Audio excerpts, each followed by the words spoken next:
Este podcast faz parte do movimento LGBT Podcasters. Conheça outros podcasts através da hashtag LGBT Podcasters ou do site www.lgbtpodcasters.com.br.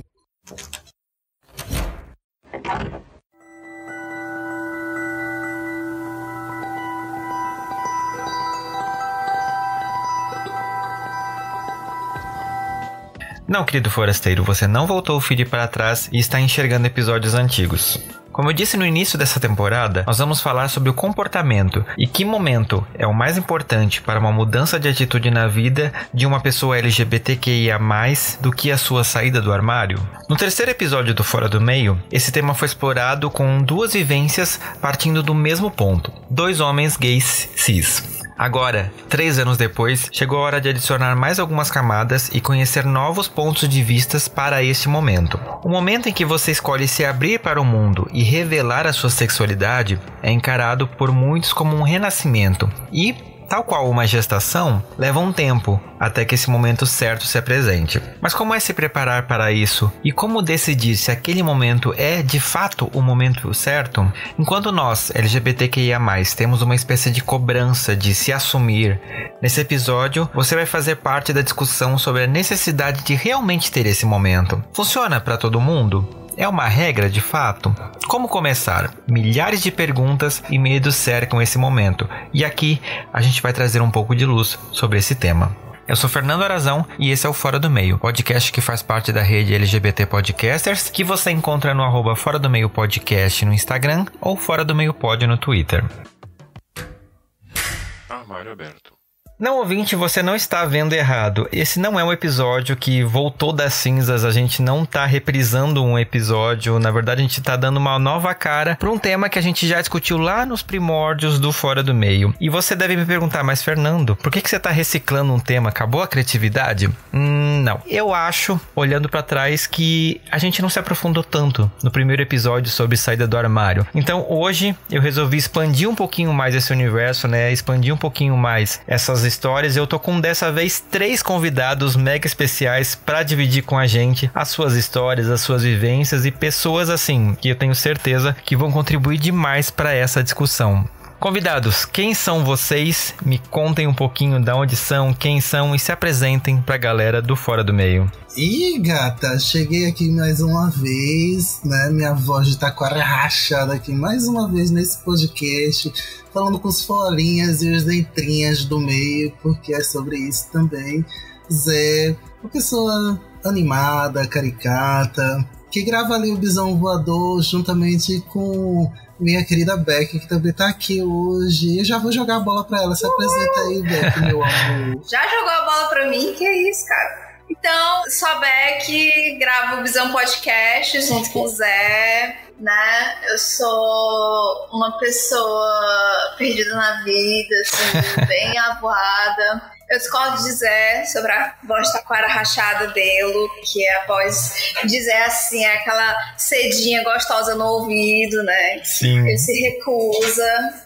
E eu sou assim mesmo, sou muito cadelinha de Zé. É isso. Oi galera, eu sou o Kleber, do canal Fala Kleber. Tem um canal no YouTube que fala sobre fé e sexualidade, né? Sobre essa coisa de ser cristão e de ser gay ao mesmo tempo. Será que dá pra ser uma coisa? Será que dá pra ser outra? Será que dá pra ser os dois ao mesmo tempo? Eu sou aqui de São Paulo e falo muito sobre sexualidade, sair do armário e coisas afins. Gente, esse é um elenco mega especial, é um pouquinho diferente, né, do que a gente tinha trazido lá no primeiro episódio, que foi só a visão de, no caso, me incluindo, né, 2 homens gays. Aqui a gente tem também uma pessoa bissexual, uma mulher bissexual, e temos o Kleber, que é um homem gay também, só que tem essa pegada do ser evangélico, né, isso traz um peso um pouco diferente pra situação. É um pouco parecido com a minha história? É, mas tem um peso diferente também, e a gente vai mergulhar um pouquinho nesse ambiente, né, do sair do armário. E eu quero começar perguntando para vocês, meus convidados,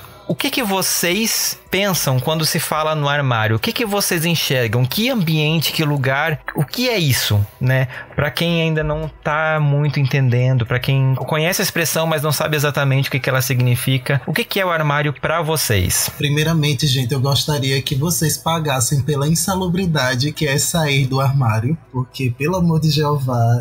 Não sei quem é aqui, que, meu Deus, né? Enfim, é muito insalubre.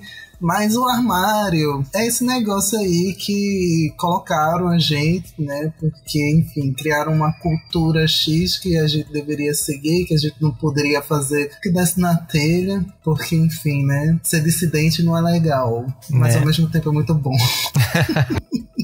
Mas eu acho que tem vários tipos de armário, né? Tem vários tipos de armários que não estão ligados somente à sexualidade. Hoje em dia a gente vê muita gente saindo do armário como fascista, né? Inclusive, então, né? Tem vários tipos de armário aí. É basicamente o que criaram pra gente. Fica parecido que a gente vivia uma mentira e a partir do momento que a gente passa a viver a verdade, a gente sai do armário. Então, enfim, né?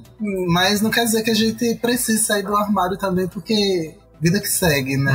Aí, eu gosto não, eu quero reclamar aqui muito de quem inventou que LGBT precisa sair do armário, porque é difícil a vida da POC, é difícil a vida da bissexual, da transexual também é muito difícil. Então...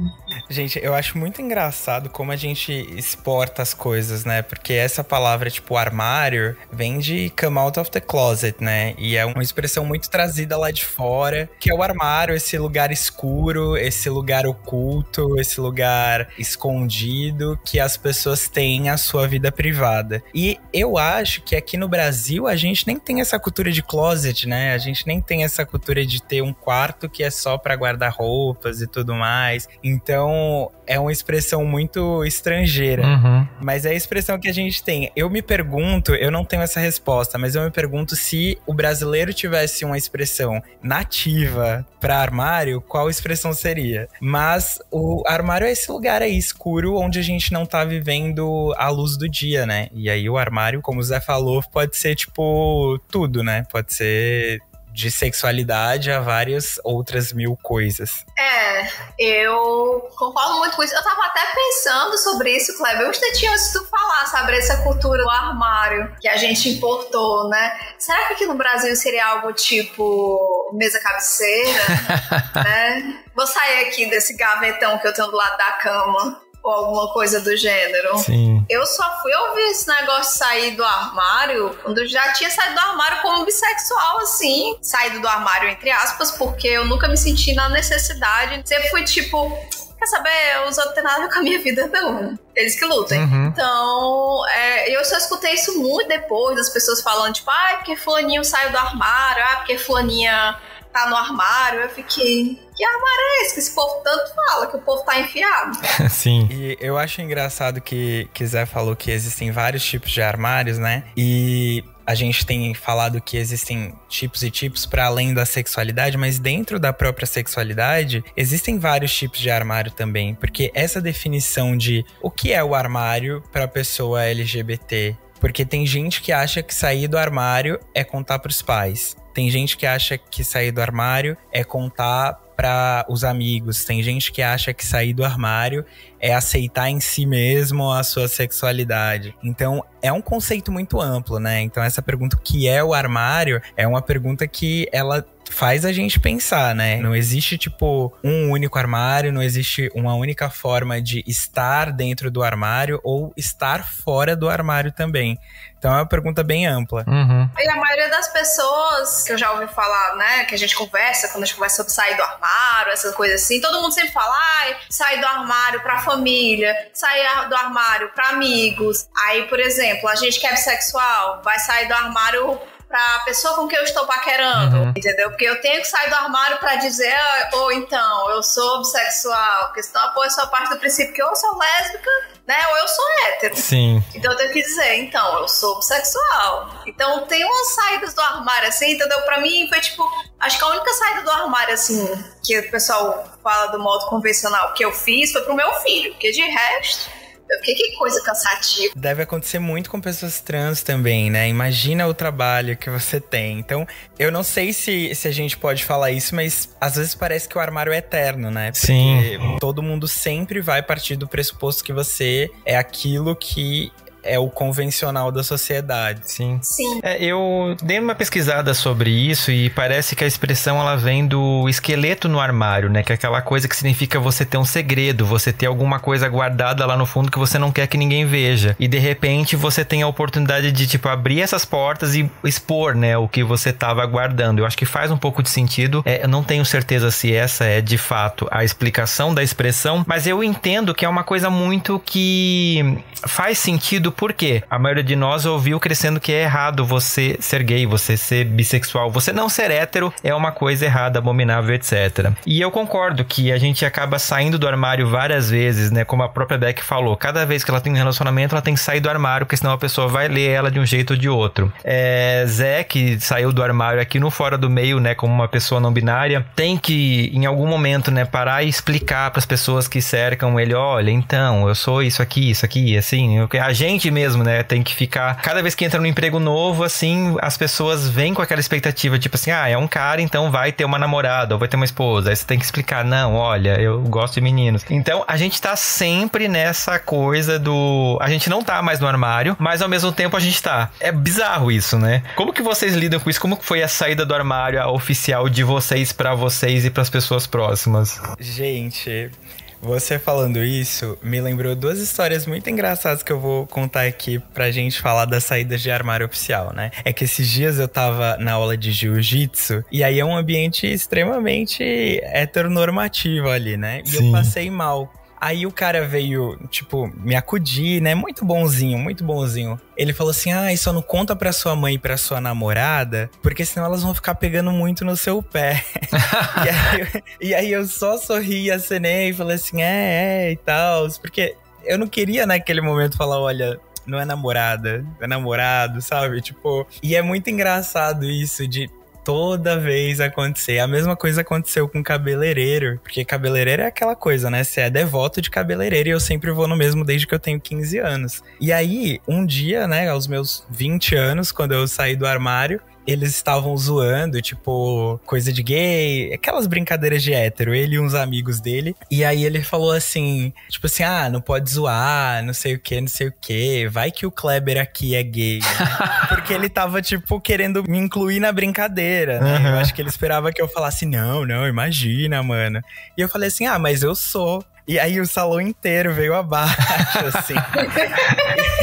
E é uma história que foi muito engraçada porque absolutamente todo mundo parou. Imagina aquela rodinha, todo mundo se zoando, todo mundo brincando. E eu falei assim, não, mas eu sou. E aí eles não sabiam onde enfiar a cara. Eu falei assim, tá tudo bem e tal. E ele começou com a história de que atendia vários clientes que eram gays também. E que tava tudo bem. Sempre tem a justificativa hétero, né? Não, mas eu sou cheio de amigos que são gays, eu não tenho problema com isso, sabe? Você... Exatamente, exatamente. Tem até o script ali, né? E aí ele falou isso, não... Tem vários caras aqui também que são, tá tudo bem, Kleber. Mas assim, o clima já mudou completamente. Sim. Continuo indo, muita gente boa, mas é essa coisa, né, de que ninguém imagina, né? E às vezes eu fico até ofendido que as pessoas acham que eu sou hétero.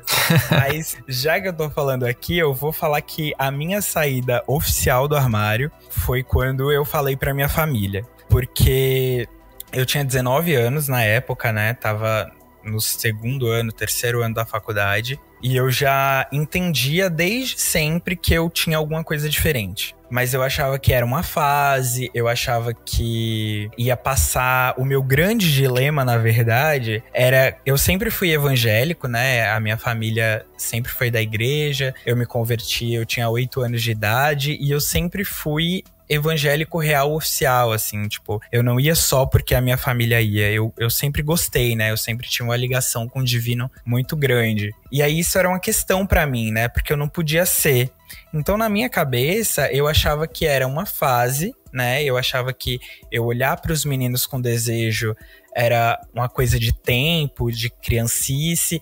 E na minha cabeça o meu grande dilema era: quando eu arrumar uma esposa, como que eu vou contar pra ela que eu senti, né, atração por caras?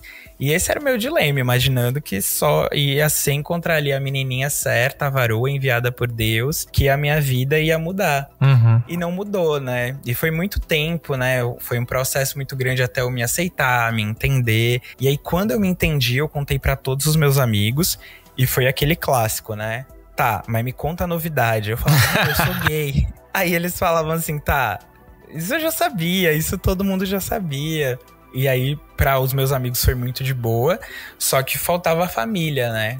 E aí, quando aconteceu de eu contar pra minha família, foi numa situação muito difícil, assim. Porque os Estados Unidos aprovou a liberação do casamento homoafetivo lá, né? E aí o Facebook fez aquele filtro especial que você trocava a sua fotinha por uma foto colorida.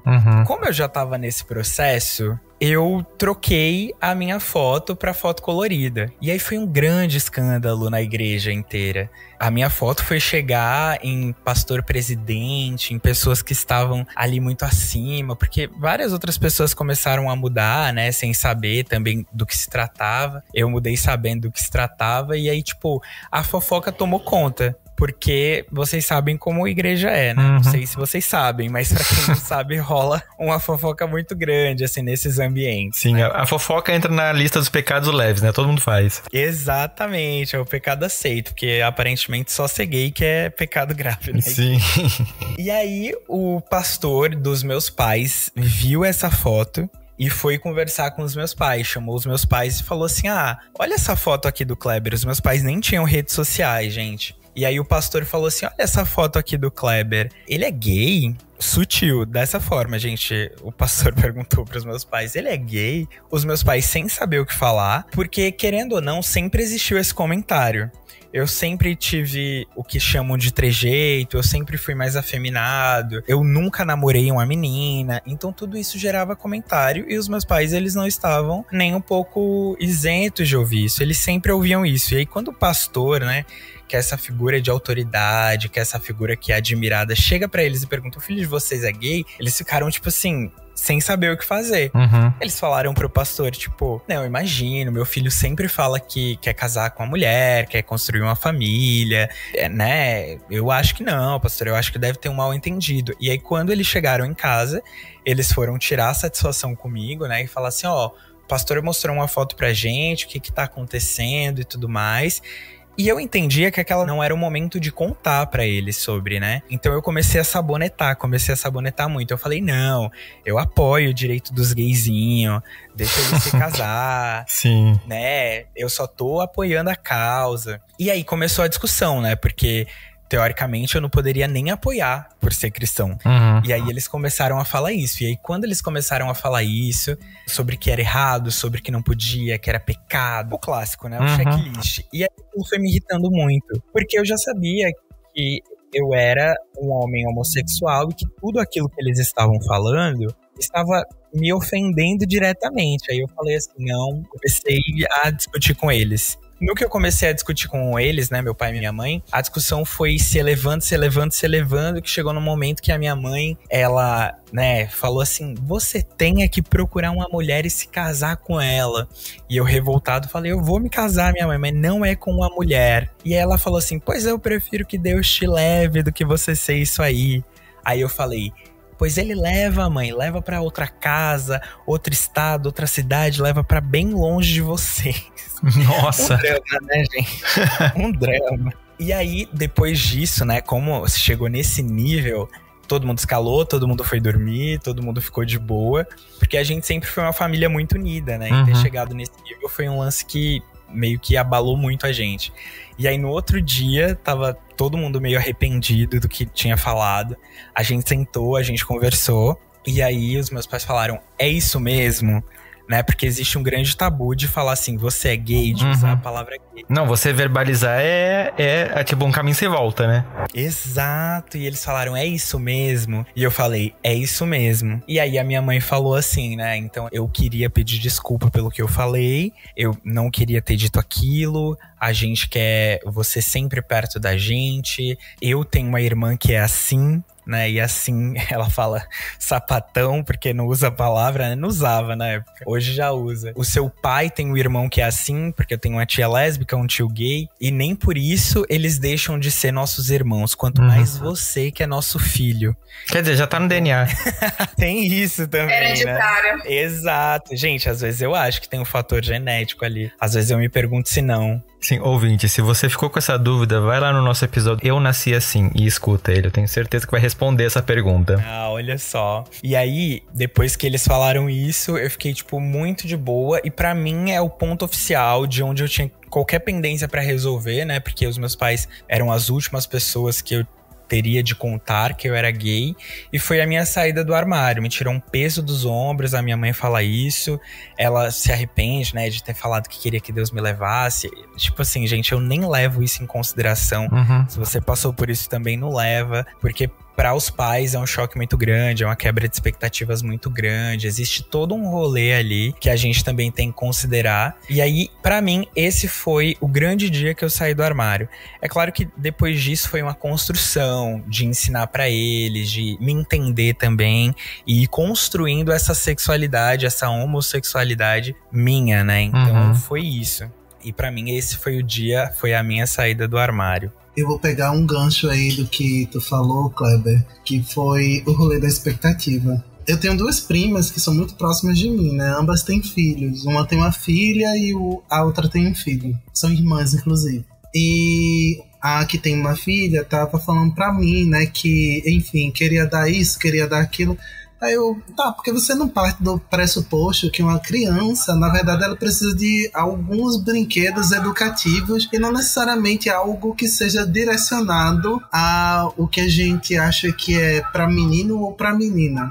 Aí ela, não, porque, né, a gente tem que dar as coisas que a gente acha e tal. Assim. Então, mas você tá criando uma expectativa do que você acha que a menina vai gostar e você não tá nem olhando se a menina realmente gosta disso. Tipo, por exemplo, você vai ensinar pra menina que ela tem que gostar de fazer a limpeza da casa, que ela tem que gostar de cozinhar, que ela tem que gostar de cuidar de bebês. E ela vai ter isso na mente dela, e daqui pra frente, lá, quando ela tiver adulta, ela vai ser uma pessoa extremamente frustrada se ela não gostar de nada disso. Se ela não quiser ter filho, se ela não quiser cozinhar, se ela não quiser limpar a casa, né, do jeito que foi ensinado a ela desde criança, ela vai ser uma pessoa extremamente frustrada. Mas é porque eu tenho que saber o que vai fazer a minha filha feliz ou não. Mas aí é que tá, meu amor. Não é você que diz o que é que vai fazer uma pessoa feliz. É a pessoa que tem que entender o que é que faz ela feliz. E aí, quando você acha que aquilo que você criou pra pessoa não é o que vai fazê-la feliz, você fica frustrada. Porque você não deu nem a chance da pessoa descobrir quem ela é e descobrir do que ela gosta. Você criou toda essa narrativa pra pessoa. Você nem considerou que ela é uma pessoa. Ela é tipo um brinquedo seu. E você tá colocando várias coisinhas que você acha que é certo e que você acha que é errado. Vocês não estão descobrindo juntos. Aí ela ficou, não, mas tu é fogo, né? Tu fica falando dessas coisas, aí agora eu vou querer chorar porque eu acho que eu sou uma mãe ruim. Eu não tô dizendo que você é uma mãe ruim, eu só tô abrindo a sua mente, porque sua mãe não te criou assim. Aí ela, né? Mãe me criou mais solta. Pois é. Então, como é que você quer dar uma, entre aspas, educação pra sua filha que não foi a mesma que a sua mãe lhe deu, com a liberdade de você decidir o que você queria ou não fazer, decidir o que você gosta ou não. Porque daqui pra frente você criou a narrativa de que a menina, ela vai casar, ter 5 filhos, e ela vai ser a maior feminista do mundo, abortista, que quer, enfim, destruir o patriarcado de todas as formas possíveis, e que odeia mais porque ela é uma lésbica também muito maravilhosa. Sim. Aí ela não soube o que falar pra mim, ficou assim, sem resposta nenhuma. E isso não é errado, só quer dizer que não é exatamente aquilo que você deseja para a pessoa. Você pode ter esse desejo, não é errado. O que você não pode é fazer com que a pessoa seja obrigada a seguir exatamente aquilo. E foi por isso que a minha mãe me expulsou de casa, quando ela descobriu, na época, que eu era gay, né? Tipo, porque, enfim, a minha vida foi: eu sou hétero, depois eu sou gay, depois eu sou bi. Foi várias formas de me entender no rolê, né? Mas e minha forma de assumir, de sair do armário, foi tipo, comecei a namorar com um cara. Todo mundo soube de todos os meus relacionamentos com garotas, mas quando eu comecei a namorar com um cara, tipo, como é que eu vou contar pro pessoal? Eu tô sem paciência de contar pra todo mundo. Eu vou fazer da maneira mais prática. Todo mundo tem rede social, vou botar em um relacionamento com pessoas fulano e tal. E aí botei lá, tem um relacionamento com Guilherme. Aí, tipo, vazou pra família toda. Aí eu virei o assunto do momento e tal. E aí minha mãe chamou pra conversar. Mais jovem, eu já tinha passado por uma série de exorcismos, né? Porque mais jovem eu tive a curiosidade do Google de botar assim, cowboys nus. Não me pergunte por que eu queria ver cowboys nus, mas foi uma curiosidade. A gente desconfia. Não, amigo, mas foi uma curiosidade minha, especificamente cowboy. Sim, né, eu tô brincando. Eu não sei o porquê especificamente os cowboys. Poderia ser lenhadores também, poderia ser várias coisas, mas foi cowboys. Sim. Eu acho que tem o segredo da montanha de Brookback envolvido. Eu ia falar isso. Não tinha saído ainda esse filme, minha gente. Eu sou velhinha já. Mas enfim, o que aconteceu? Meu irmão pegou, né, o cache na época Internet Explorer, né? Pegou o cache lá, viu o histórico e viu que alguém tinha acessado. Quem acessou, né? Vamos tentar descobrir. Aí descobriram que fui eu. Aí eu tive que escrever uma carta dizendo pra minha mãe: mãe, não é basicamente isso, foi sem querer. Eu cliquei no link e aí eu acabei caindo lá e tal. E eu não mexi mais, foi só isso. Eu queria digitar cowboys não, e aí saiu cowboys news. Aí, beleza, rolou tudo isso, né? Aí minha mãe me exorcizou, me levou pro padre pra eu me confessar. E aí o padre passou o contato de uma psicóloga da igreja e tal. Aí eu ia pros retiros jovens, e lá nos retiros jovens os boys davam em cima de mim, né? Eu ficava, minha mãe mandou eu pra cá e tem os boys dando em cima de mim. E eu não gostava, porque tipo, eu era hétero, eu me atraía por meninas, mas ao mesmo tempo eu tinha curiosidade com os caras, mas eu nunca tive vontade de fazer nada, só curiosidade. Quero ver pelado, e é isso. Aí, massa, né? Namorei de novo e tal. Aí comecei a namorar Guilherme, aí rolou essa. Claro, eu fiquei preso em casa, teve todo um rolê. Aí nessa época que foi que eu descobri que eu tinha depressão. Aí eu fui expulso de casa com um recadinho de tipo... Porque, na verdade, me foram dando duas escolhas, né? Ou eu ia embora, ou eu ficava e mudava, porque se eu não mudasse, eu ia ser espancado até a morte. Essa é a gata, disse, oxe, é melhor eu ir embora. Pois é, meu amor. Aí eu fui pra onde? Pra São Paulo participar do X Factor. Aí fui bater em São Paulo, morei em São Paulo, depois fui embora pra Uberlândia de novo, aí depois fui embora pra Porto Alegre e saí sarrando o Brasil todinho. Aí, enfim, né, no meio disso eu comecei a perceber o que estava acontecendo comigo, né, enquanto na época um homem gay, e rolou um monte de coisa. Eu ia pras festas, me agarrava com as meninas e queria ir pra mais distante do que só me agarrar e tal. Eu ficava, meu Deus, mas eu só sou, né, uma lésbica de balada. Porque eu não podia nem ser bi de balada, era uma lésbica de balada, uma gay lésbica. Aí eu pegava e tal, me agarrava, eu não sei o que tá acontecendo. Aí, enfim, quando eu comecei a namorar o meu marido, né, Diego, aí eu tava conversando com um amigo meu de São Paulo, que a gente tava discutindo sobre afetividades e também sobre atração sexual. Aí teve uma hora que ele fez, sim, mas tu sente atração só por homens? Eu disse, acho que sim, né? Eu só namoro com homens. Aí ele, não, então, mas tu ficaria com a mulher? Ficaria, já fiquei, continuei ficando por muito tempo. Ele, tá, mas se tu colocar na balança, quanto tá? Eu não sei, acho que uns 65 pra homem e uns 35 pra mulher. Aí ele, mas tu sabe que o nome disso é bissexual, né? Aí eu, é? O choque. Aí eu, tá. Aí eu fui pra internet, botar lá, bissexual não é 50-50. Aí eu comecei a ver que, não, porque a atração romântica podia variar, podia só ser atração sexual, podia ser só atração. Aí, meu Deus, várias atrações. Preciso estudar isso aqui, vou estudar melhor. Aí pronto. Aí eu guardei isso por muito tempo, sem dizer pra ninguém que eu era bi, porque ia ser um novo choque, né? Principalmente porque o meu namorado na época, que hoje é meu marido, ele me conheceu como gay, né? Aí eu fiquei tipo, massa, vamos lá. Ia rolar que ele não era gay, né? Era? É, exatamente. Eu conheci Beck e eu conheci Camila, que também era do podcast na época, né? E aí, isso porque, tipo, um amigo meu disse, não, vou te chamar pra uma mesa, porque todo mundo que me conheceu aqui em Fortaleza quando eu cheguei sabia que eu era bi sem que eu tivesse dito que eu era bi, porque me viram pegando geral, né? Aí, esse amigo já tinha convidado Beck e Camila pra uma mesa pra falar de bissexualidade nas mídias. E aí disse, não, Zé, vai também tu. Eu, tá bom. Aí eu saí do armário como bi na mesa de um evento falando sobre bissexualidade nas mídias do amor, né? Falando de série, de novela, de games e tal. E postando isso na internet, e daqui a pouco ninguém tava entendendo, tava achando mais assim, tipo, que eu tava participando da mesa, não por ser bi, mas por conhecer séries, conhecer filmes que tinham bissexuais, né? Então, gente, pois é, eu sou bissexual. Aí meu marido fez, quê?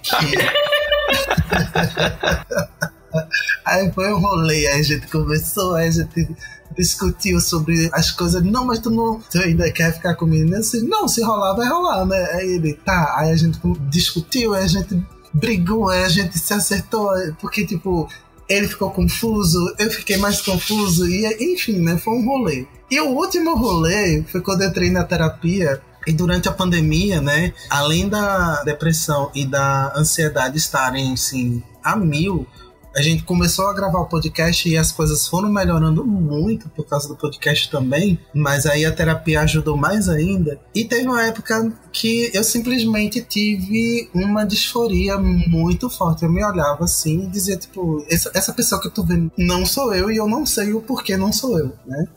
E eu olhava, tipo, pra parte do meu corpo que, se não tivessem ali, não fariam nenhuma diferença. Aí eu, massa, ok, preciso conversar sobre isso. Aí eu comecei a conversar com pessoas trans, mas comecei a conversar mais com a minha psicóloga sobre isso.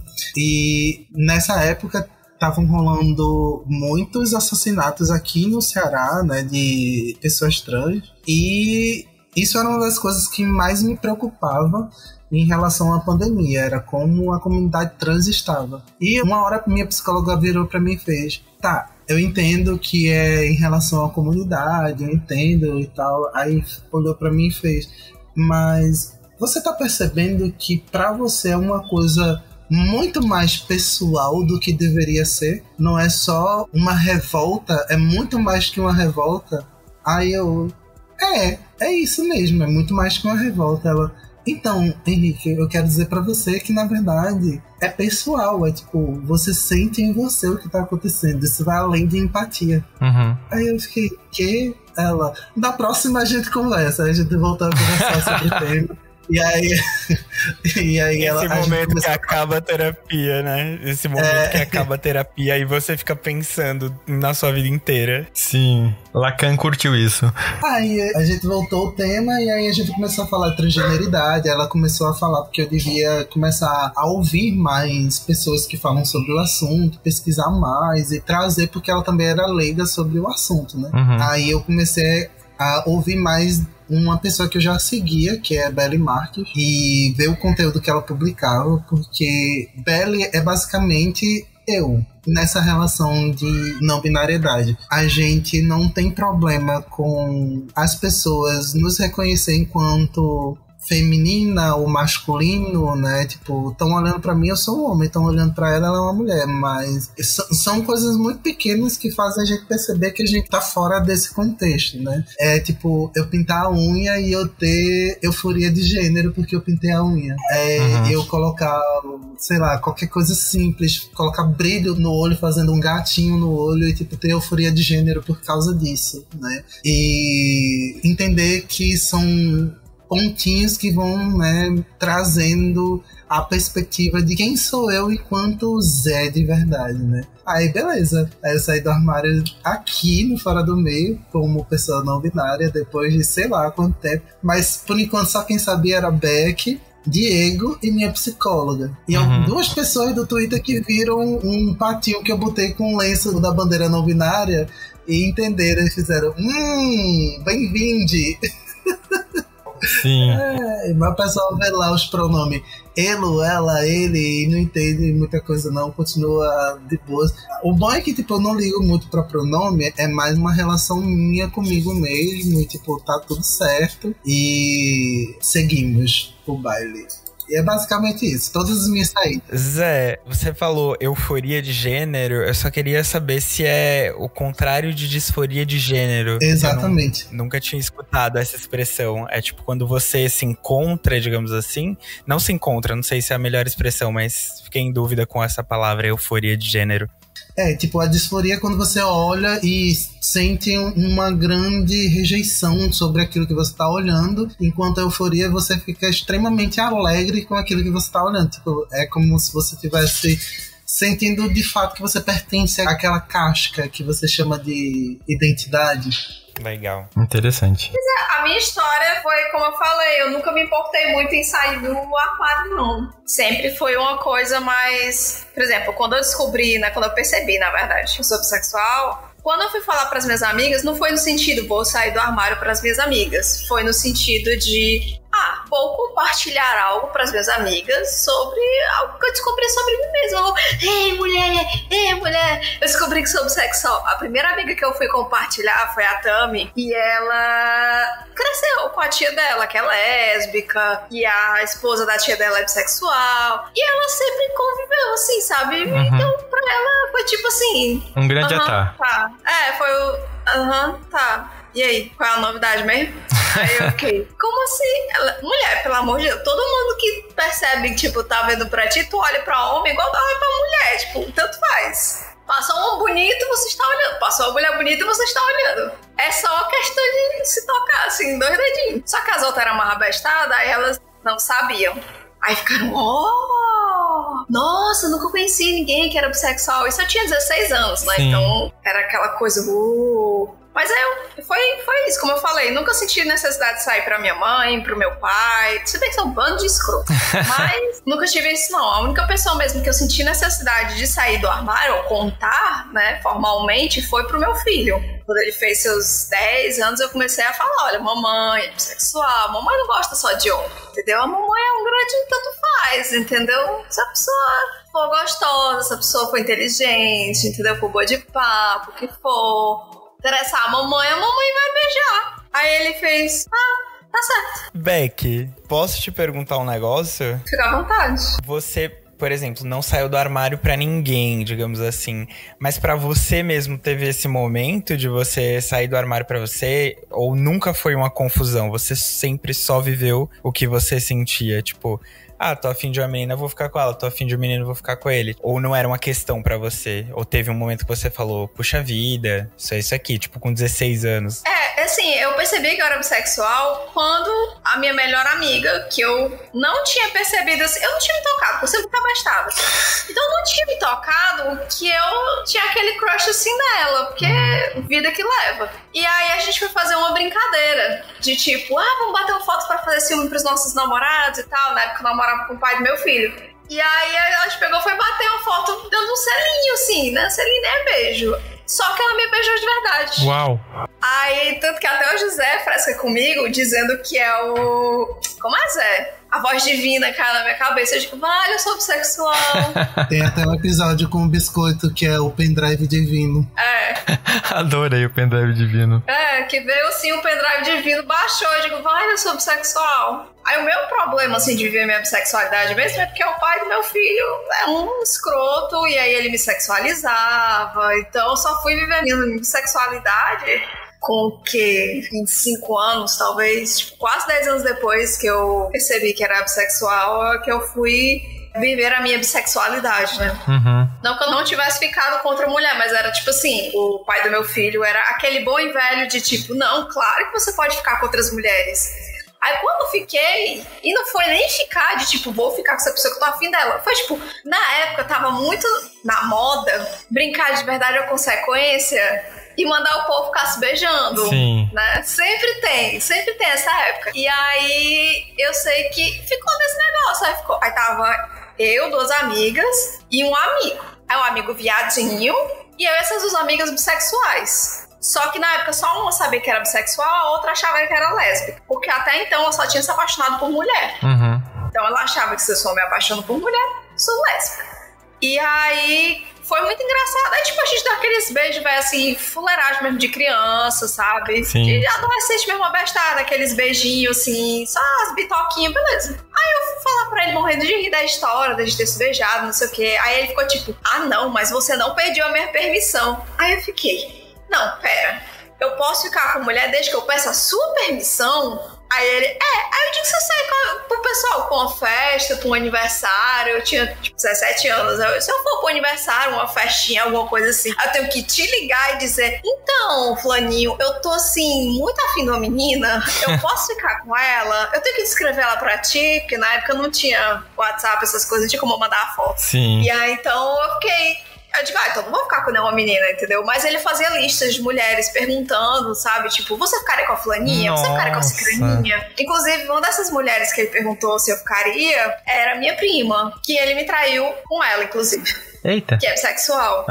E aí, eu fiquei, não, muito obrigada. Não. Meu Deus, gente. Na minha vida, esse negócio de ficar com primo não... Não, obrigada. Sim, sim. É bacana a gente pensar nisso, né? São várias histórias diferentes e cada um acaba encarando de um jeito, né? E uma das coisas que eu me pergunto muito sobre essa questão do armário é como a gente falou lá no começo, né? Da onde veio, né? E por que a gente se enfia nela? A gente não percebe que a gente se enfia no armário, né? A sociedade vai botando na nossa cabeça de que a gente tá sendo errado por ser quem somos e a gente, quando vê, tá lá dentro. Com as portas fechadas, trancadas, cheio de pó. Na opinião de vocês acham que isso é realmente uma imposição ou é uma escolha nossa? A gente se permite ser colocado nessa situação. E isso inclui não necessariamente só quando a gente tá se entendendo, né? Mas vamos por assim, num trabalho que você entra, como a gente já falou, né? Tem todo aquele processo de novo. Ou você, quando vai conhecer alguém, tem que falar, né? Que no caso de vocês, bissexual e etc. Como é que vocês enxergam essa questão? Então, eu acho que boa parte da nossa vida é uma imposição, sabe? Quando vocês estavam falando assim, né, tipo, da questão das expectativas paternas e maternas e tal, e tem artigos que falam sobre isso, que é sobre o luto do filho perfeito. Que eu vi isso no contexto de mães que, né, o casal que vai ter um bebê, e aí o bebê normalmente nasce com um espectro autista, ou uma criança que nasce com alguma deficiência. Então, assim, quando você tá grávida, o que você espera é que venha o famigerado bebê perfeito. O que é o bebê perfeito? É o bebê que a sociedade criou na cabeça de todo mundo, que é o bebê perfeito, que é o bebê, entre aspas, saudável, né? Sem nenhum tipo de deficiência, nenhum tipo de diferença, né? É o bebê bonito, é o bebê que é hétero, é o bebê que é cis, é o bebê que vai se... Exatamente, é o bebê quietinho, sabe? Teve um artigo também uma vez que eu vi sobre maternidade, que era justamente falando se as mães, elas querem um filho ou elas querem um bebê. Porque o bebê, muitas vezes, que você tem, qual é a diferença? É você querer um enfeite. É você querer só ter aquela coisinha fofinha, linda, pra você bater fotinha, que não dá trabalho, que é sempre, né, dentro daquelas expectativas e todo aquele universo que você criou na sua cabeça de como aquele bebê vai ser, mas você não quer criar aquela pessoa, você só quer que ele seja um acessório. Então, tudo isso entra dentro do luto do filho perfeito. Quando você, por exemplo, entra nessa história da prima de Zé, né, que queria que a filha tivesse isso e aquilo, tem que dar as coisas, porque eu vou escolhendo. Quando a pessoa já engravida, principalmente, né, no caso de mulheres cis e tudo mais, quando engravidam, já é com aquela expectativa, já tem um bebê todo pronto na sua cabeça, um ser humaninho todo pronto na sua cabeça. Então é um choque quando você percebe, muitas dessas mães vão passando por vários lutos ao longo, né, da maternidade e da paternidade, porque você não vai ser a pessoa que ela imaginou. Nós nunca vamos ser as pessoas que nossos pais imaginaram que nós fôssemos. Nunca. E a criança que tenta viver debaixo dessas expectativas, você podem ver que é uma criança muito desesperada. É uma criança muito infeliz, sabe? É uma pessoa que ela vai se tornar um adulto, assim, mergulhado na depressão. Vai ser uma pessoa que não vai viver ela mesma. Até tá com, tipo, talvez 40 anos. Ou ela vai morrer infeliz, ou ela vai se libertar com uns 40 anos. Se ela tiver sorte, ela vai achar a resposta na terapia e vai conseguir ser ela mesma, né? Mas quantos de nós realmente tem condições para isso num Brasil desse tamanho?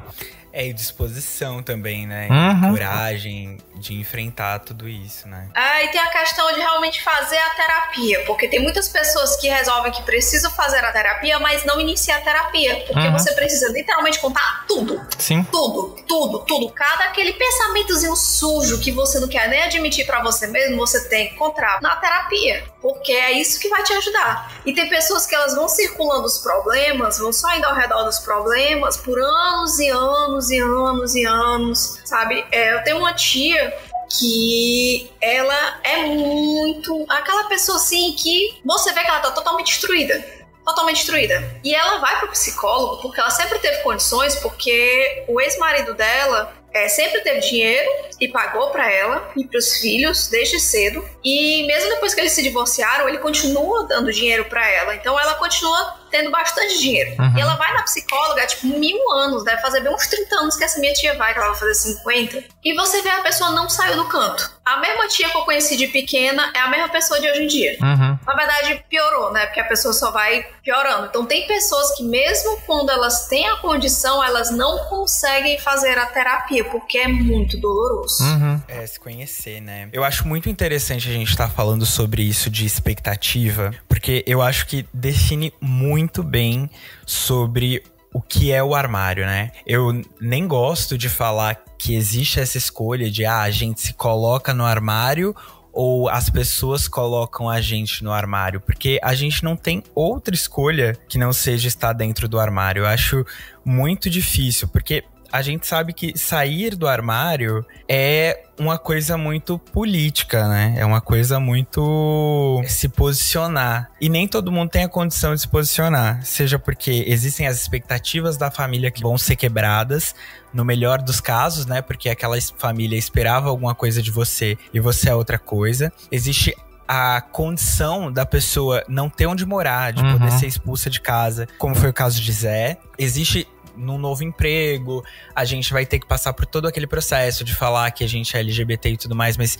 existem pessoas que perdem o emprego simplesmente por serem LGBTs também. Sim. Então, assim, a gente não tá falando aqui em nenhum momento de escolha. A gente não tá falando aqui em nenhum momento de eu vou me colocar no armário porque é mais cômodo pra mim. Pode ser mais cômodo, mas é mais cômodo por quê? É mais cômodo porque essa passabilidade na sociedade facilita muito a gente ter acesso a muitas coisas ou não deixar de ter acesso ao que a gente já tem. Então, pra mim, não existe essa coisa de se colocar dentro do armário.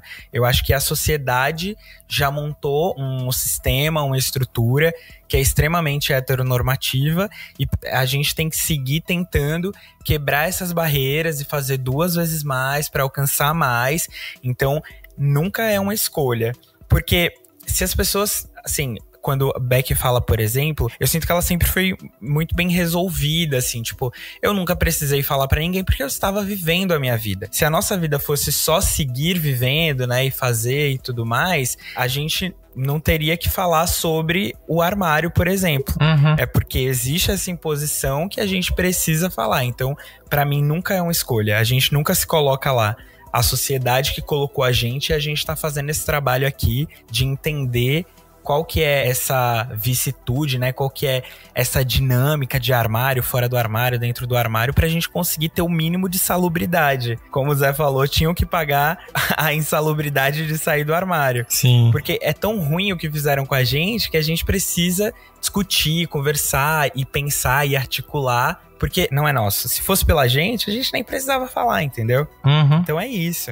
Tem inclusive uma discussão que eu tive com um amigo meu sobre esse negócio de você precisar sair do armário e, por exemplo, acho que um dos mais escrotos que você tem que sair, desculpa a palavra, sou boca suja, então tô me segurando bastante, mas assim, é de você ter que ter a sua identidade o tempo todo questionada. Sim. E eu acho que um dos mais pesados de você sair do armário, de você não poder viver quem você é relacionado a justamente pessoas trans. Porque é você muitas vezes ter que optar por não ser você mesma, porque você tem medo da sociedade. Sim. Isso é de uma violência extrema, né? Demais. Total. Eu sempre vi muitas pessoas trans nas ruas e isso me fazia me questionar muito. Há um tempo atrás eu me fazia muito essa pergunta, né? O que leva uma pessoa a estar nas ruas, viver uma situação de rua, só, e muitas aspas nesse só pra conseguir usar uma roupa que é dita de mulher, por exemplo. Há algum tempo atrás eu pensava isso, tipo assim, gente, mas é tão ruim assim você se vestir, né, no caso das mulheres trans, se vestir como um homem e se portar como homem, é tão ruim a ponto de você escolher viver na rua? E, gente, porque simplesmente você não é quem você é. Então, assim, a pessoa muitas vezes está em situação de rua, a pessoa está na rua, mas ela é quem ela é. Pra gente entender a importância de ser quem a gente é. É tão pesado que eu sacrifico a minha vida. Sim. E aí, precisar sacrificar a vida pra ser quem você é de fato o problema e a resposta para essa pergunta, né? A gente se coloca no armário? Não, a gente é colocado lá dentro. Porque muitas vezes a gente precisa sacrificar a própria vida para sair de lá. Então, é uma coisa muito importante. E a gente paga um preço tremendo sobre isso, né? Porque quando a gente sai do armário, tem todo esse medo antes do tipo, como a minha família vai reagir? Como que fulano vai reagir? Eu vou perder meu emprego? Eu vou continuar meu emprego? As pessoas vão olhar na minha cara? Não vão olhar? É uma série de questões muito pesadas que a gente lida com a gente mesmo, porque às vezes você não tem nem pra quem verbalizar. E você falou esse negócio de estar na rua, Kleber, eu fiquei pensando o quanto a gente é privilegiado porque a gente não precisa passar por isso, né? Você não vai deixar de ser o Kleber, ou eu não vou deixar de ser o Fernando, porque a família, tipo assim, não, você não pode ser quem você é. Tipo assim, você vai não se relacionar com outros homens a ponto deles não verem, mas quando fala da identidade, é um outro rolê, é uma coisa muito mais pesada, né? Como é que uma pessoa afeminada vai não ser afeminada? Como é que uma pessoa trans vai não ser uma pessoa trans? A gente ainda tem esse privilégio de, tipo assim, o nosso problema ainda é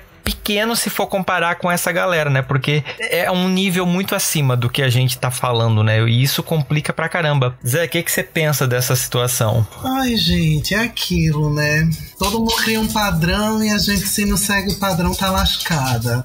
E, enfim, mostrar que a ditadura gaysista, a ditadura transexual, ela é potente. Vamos aí quebrar as pessoas, quebrar a perna, tacar fogo em banco. Ó, gente, eu tô falando coisa tão aleatória, mas é isso aí, vamos refazer essa sociedade, porque não tá dando. Porém, a gente tá percebendo hoje, pelo menos, que a saída do armário não tá sendo uma coisa tão insalubre pra maioria das pessoas que são novinhas e tal, porque tem projetos como Fora do Meio, Bisão, o Fala Kleber também, que, tipo, ajuda a galera a entender como o processo não deveria ser escroto, como foi pra muita gente, e como a gente poderia abordar, de alguma maneira, essa conversa com os pais, quando a gente percebe que são pais que não são são muito legais em relação ao tema, né? Falando aí de pais que são abertamente LGBT-fóbicos, né? Então, ainda tem uma galera que consegue também ter um contato hoje, né?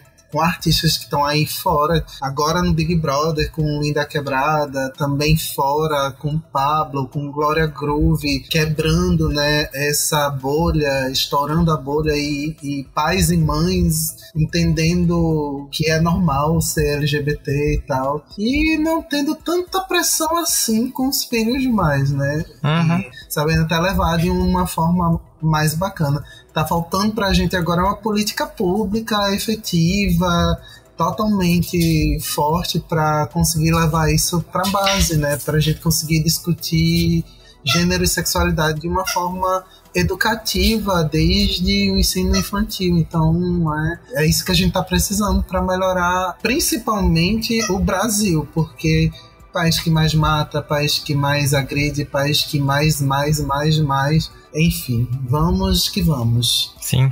O Põe na Roda sempre faz aquela lista no final do ano, né, dos artistas e famosos que saíram do armário. Isso parece besteira, parece pouco, né? Às vezes a gente fica assim, mas pra que eles estão fazendo essa listagem? Gente, isso é de uma importância imensa pra uma senhorinha que tá lá em casa e sabe, quando um ator da Globo que tá fazendo novela, tipo assim, diz, eu sou gay, e a pessoa olha e ele é uma pessoa comum, como qualquer outra. E isso é de uma potência gigante, porque isso pode ajudar essa senhorinha a olhar pro filho dela e ver que o filho dela não vai mudar pelo fato de ele se declarar bi ou gay, ou a menina se declarar lésbica. Tipo, ela vai continuar sendo aquela pessoa que ela sempre foi. Talvez até melhor, porque ela vai deixar de ter tantas amarras, né? A gente, quando sai do armário, a gente consegue se libertar um pouquinho e passar a viver a nossa vida.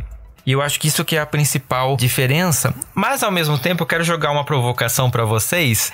Vocês acham que é possível ser feliz dentro do armário? Porque, assim, a gente fala de... né, o momento de sair é uma escolha, né? Você acaba analisando uma série de questões pra ver se acontecer alguma coisa ruim, se você consegue se manter, a sua família, como é que vai ser. Tem gente que tem uma família assim que é tão próxima que a pessoa não consegue imaginar a família, os pais nunca mais olharem na cara por conta da sexualidade, né? É um dilema muito grande. Pra vocês, é possível ou realmente assim vai ser doloroso e chega uma hora que você não vai aguentar mais? Eu vou responder essa pergunta, essa provocação com outra provocação, né? É possível ser feliz dentro do armário? O que eu te pergunto é possível ser feliz? Gente, gasolina R$7, Terceira Guerra Mundial, assim, tudo dando errado, governo Bolsonaro, assim, a gente não vai ser feliz nunca, né? Correndo o risco de ser muito negativo aqui, mas o que eu penso é possível ser feliz dentro do armário, é possível ser feliz fora do armário, é possível ser feliz. Eu acho que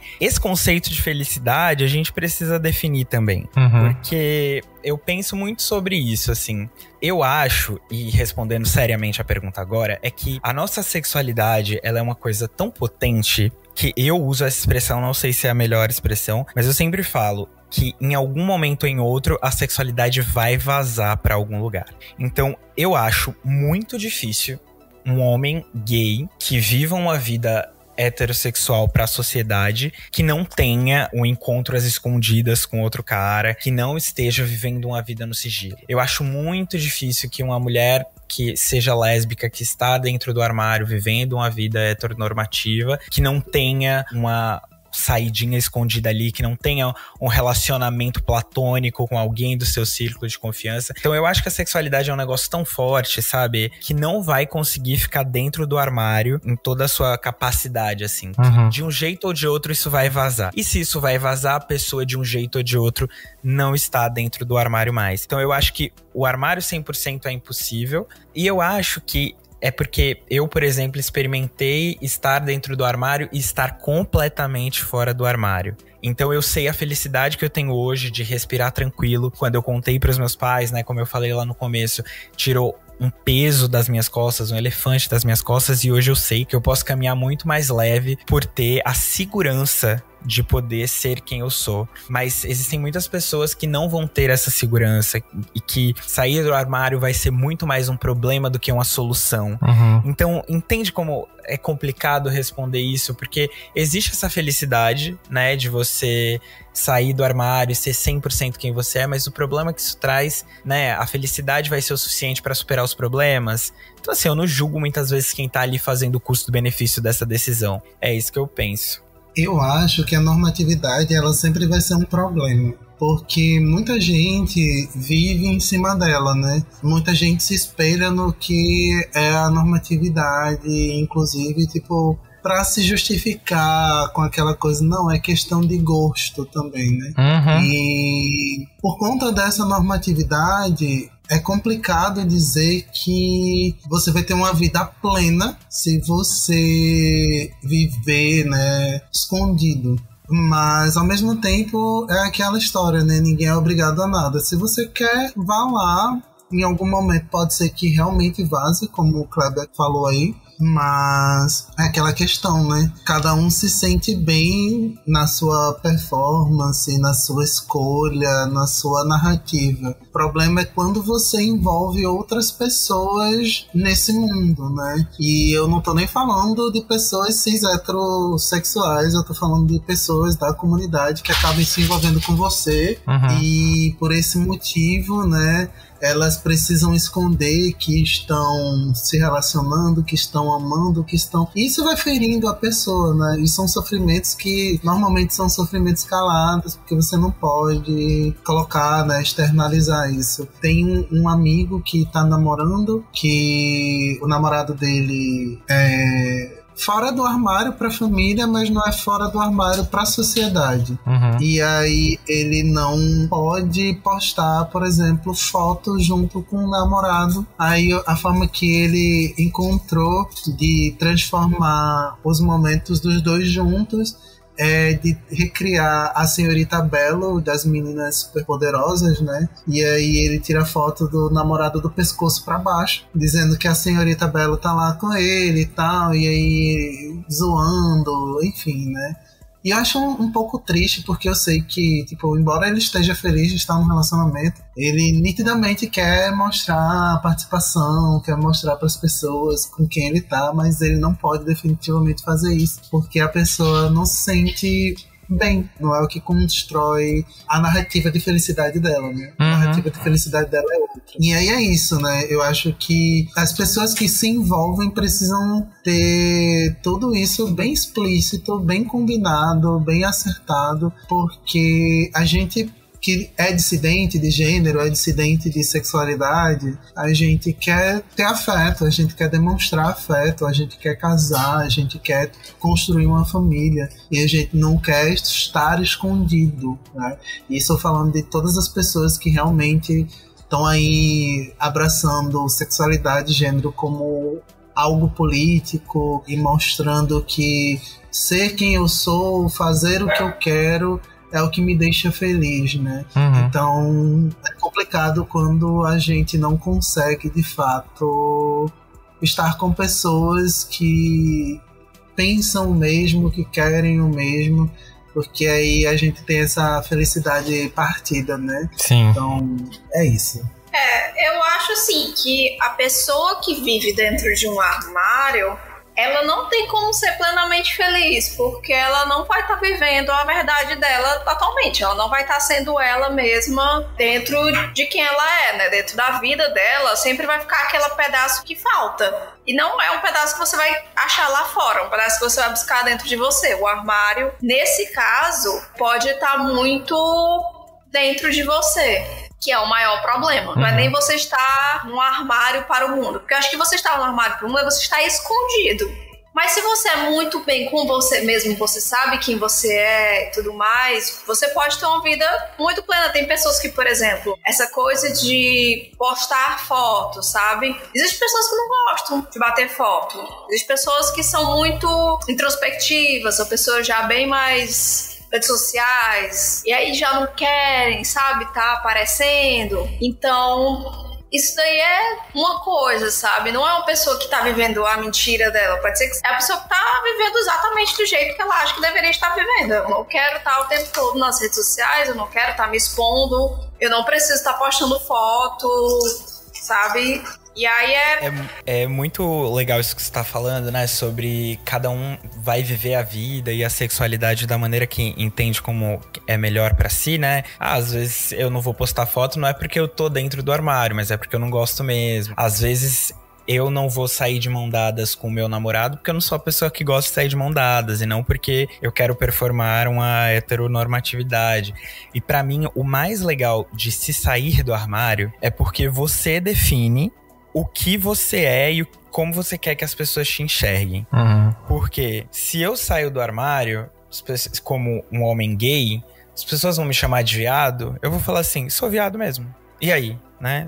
As pessoas, uma pessoa bissexual, nossa, corta pros dois lados. Corto mesmo. Né? Não é homem, não é mulher, o que? Eu sou isso aí mesmo que você tá vendo. Você vai dizer quem você é e o que você quer e o que você gosta. Você não vai estar se escondendo de ninguém. Então, essa questão de, por exemplo, eu sou um homem gay, né? Vamos imaginar assim, que gosta de fazer drag queen, coloca uma peruca aqui, faça umas performances, mas continua sendo um homem, digamos assim. Você que vai se definir, você não vai deixar os outros ditarem quem você é quando você sai do armário. E eu acho que o legal é isso, né? De você ter isso bem resolvido. Porque, né, no caso da história que Zé contou pra gente, o amigo dele posta ali o personagem Senhorita Belo do pescoço pra baixo, essas fotos e tal, porque a outra pessoa aparentemente não tá muito bem resolvida. Não sei se é a questão, né? Mas se ele fosse um cara bem resolvido e não gostasse de tirar foto, o personagem poderia existir da mesma forma só porque ele não gosta de tirar foto. Mas aqui ele abre pra gente uma questão de falar assim, ele é mal resolvido, por isso que não posta foto. Se fosse uma pessoa que já fosse sabido que só não gosta de foto, se ele já tivesse posicionado dessa forma, essa discussão não estaria acontecendo. Então tá vendo como o mínimo que a gente não sai do armário, o mínimo que a gente não fala, o mínimo que a gente não se mostra, já deixa as outras pessoas dizerem quem a gente é. E isso é muito ruim. Tipo assim, não quero sair de mão dada, pode ser problemático, né? Pode ser por conta de homofobia, pode ser por conta de várias outras coisas, querer performar heteronormatividade e tudo mais, mas pode ser só porque a pessoa sua mão e não gosta ali. A pessoa vai dizer isso e é a vida dela, ela não vai deixar que outras pessoas digam isso. Então é muito importante essa saída do armário pra mim por isso, né? Justamente pra você acertar as coisas. E mesmo que não pro mundo inteiro, porque você não vai fazer uma carta pro mundo inteiro, mas pra você mesmo. Não deixarem dominarem a sua narrativa. Sim. É uma coisa muito particular de cada um, né? E a gente, ouvintes, a gente não vai estar aqui cagando regras pra dizer saia do armário, faça, tipo assim, jogue purpurina na sala e saia dali ao som de Hang Up da Madonna. Não. A gente tem que pensar no que funciona pra você. Uma coisa que a gente já falou nesse podcast exaustivamente olha para o seu redor e veja o que funciona para você. Entretanto, nós que estamos do lado de cá, a gente pode, né, falar coisas da nossa experiência para facilitar um pouquinho para você. Pessoal, que dicas vocês deixam para quem tá nesse momento, tá sentindo que já tá ficando apertado, que não tá mais dando conta de permanecer, né, de encarar esse armário? Que dicas vocês dão para as pessoas que estão pensando, não, agora tá chegando a minha hora, eu preciso sair, eu preciso me libertar disso? O que vocês dizem pra essas pessoas? Gente, eu acho que se você já se entendeu como LGBT, né? E esse é o grande mote aí de você querer ou não sair do armário. E se você tá questionando isso, é porque você tem algum medo. Alguma consequência você sair ou não do armário vai gerar. Então, o que eu falo pra você é, se a sua vontade de falar pras pessoas, seja pros seus pais, seja pros seus amigos, seja no seu trabalho, onde quer que for, se a sua vontade de contar que você é LGBT for maior que o seu medo de contar que é LGBT, você deve contar. Agora, se você ainda tá muito preocupado com a consequência, porque realmente tem, né? As coisas mudam quando você fala que é LGBT. Então, se você ainda tá com medo, se você ainda tá preocupado, estuda um pouco mais, né? E aí, só pra deixar uma dica muito prática aqui, é de você ir do menos crítico pro mais crítico. Então, se você tem um círculo de amigos que você acha que é muito mais de boa, conta primeiro pros amigos. Aí você ensaia o discurso que você vai falar. Aí depois conta pros primos mais próximos, que você acha que vai ter uma aceitação melhor. vai pros tios que são mais próximos. E por último, se for o caso de os seus pais serem as pessoas mais críticas que você tem que contar, conta por último pra eles. Porque assim você já construiu uma rede de apoio, assim você já ensaiou o discurso que você tem que falar, e aí você já vai estar pronto pra esse momento. Então assim, pra mim esse é o conselho, né? Primeiro você tem que colocar na balança se o seu medo e a sua vontade estão ali meio a meio. Agora sim, se a vontade tiver maior que o medo, conta. E vai do menos crítico pro mais crítico que você acha. A minha dica aqui é não crie expectativa de que todo mundo vai bater palmas, estourar um champanhe quando você contar que é LGBT, porque nem todo mundo vai fazer assim. As pessoas vão olhar pra você às vezes e vão dizer, tá, já sabia, ou parabéns, quer que eu faça um bolo? E talvez você se sinta mal porque esperava um abraço, uma festa, alguma coisa, e não necessariamente vai ser assim. Porque, enfim, né? Hoje em dia as pessoas estão um pouco mais informadas para elas ficarem, nossa, que uau, né? É só a gente olhar pro lado, a gente vê um viadinho, a gente vê o Wesley Sapadrão, enfim, né? Então, tipo, a gente sempre tá agora percebendo a diversidade com mais frequência. Ainda não é tão aceita, mas a gente percebe ela com mais frequência. Então as pessoas lidam hoje de uma maneira um pouco diferente. Então não cria essa expectativa de que vão fazer um festival, um Lollapalooza só pra você depois que você sair do armário. E confirmando, seguindo aqui exatamente a linha de Kleber, tipo, se preocupe com criar uma rede de apoio, porque se der bad, você tem a quem recorrer, você tem pessoas que vão te acolher, você tem pessoas que vão cuidar de você. E não esqueça daquela coisa maravilhosa, é que você pode perder o namoro, você pode perder a amizade, você pode perder os pais, mas você não perde a sua relação de amor com a sua terapeuta. Então, terapia em dia, né? Vá atrás de psicólogo, psiquiatra, faça essa terapia também, cuide da sua cabecinha, porque tudo isso pode gerar, inclusive, né, muitas crises de ansiedade, muitas outras coisas, porque só a expectativa de você estar querendo dizer já pode estar lhe fazendo um pouco mal, né? Então, vamos entender que esse mal, às vezes, é só sua ansiedade de colocar isso pra fora. Então, assim, também cuide da sua saúde mental para que, no final das contas, isso antes, viu?